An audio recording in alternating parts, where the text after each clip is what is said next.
Hey guys, today I'd like to take a look at a true classic mask, and one that the design is really pretty well known inside and outside of the mask collecting hobby, and that is the 1970s Topstone Ghoul. Now I'm calling this a 1970s mask, but it very well could be a mask that was produced in the 1980s. I'm calling it a 70s mask because to me this paint job that's done on this mask is more, I guess, subtle and more and a little bit darker than what is typical, I think, of the 80s masks.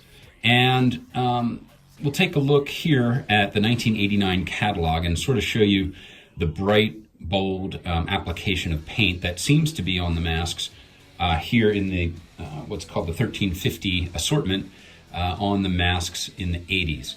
And this one, as I said, it very well may be from the 80s, but I'm calling it a 70s mask. And you can see this paint job on this mask is a darker sort of shades, more subtle blue application, and kind of an unusual, as far as I've seen, orange application for the teeth and around the eyes, not yellow.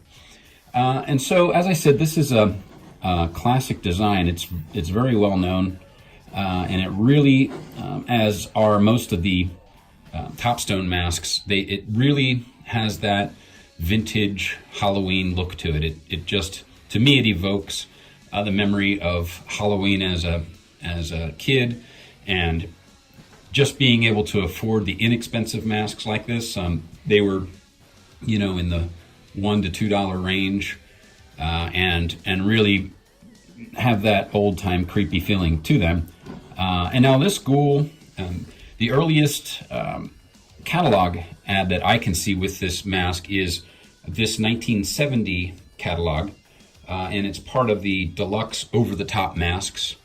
And you can see the Ghoul here. The name of the mask is just the single word Ghoul. But in some of the magazine ads, particularly this one here, this black and white ad, it's also shown as the Ghoul, and so it did appear in several ads.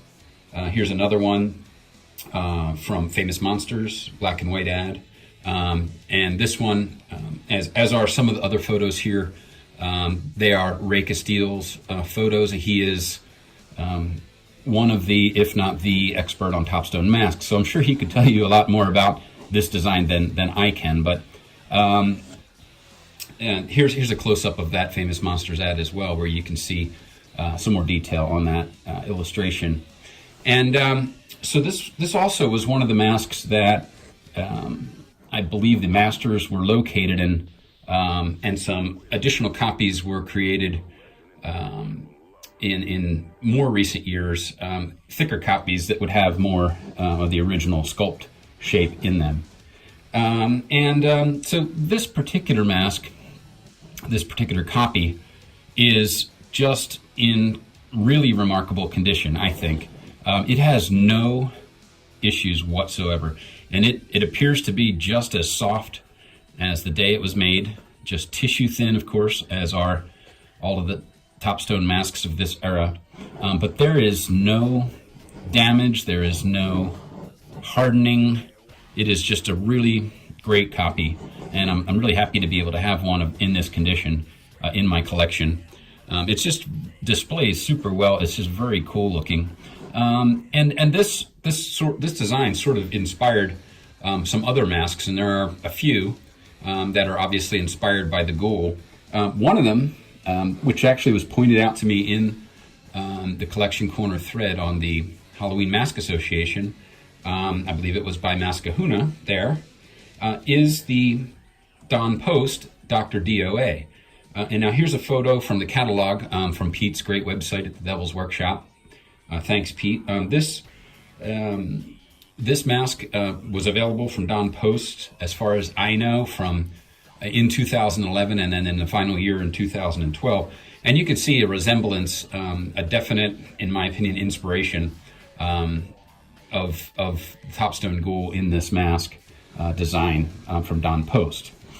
And so, yeah, I recommend to everyone, while you still can, they're getting harder and harder to find and harder to get, but if you can find some Topstone masks like this in nice condition, I would recommend adding them to your collection. They're not going to get easier to find, that's for sure, unless someone finds a big warehouse full of them somewhere or something like that. But I would recommend, in a well-rounded collection, having some Topstone masks, as well as the typical mass-produced masks from other manufacturers. So again, this is the Topstone Ghoul.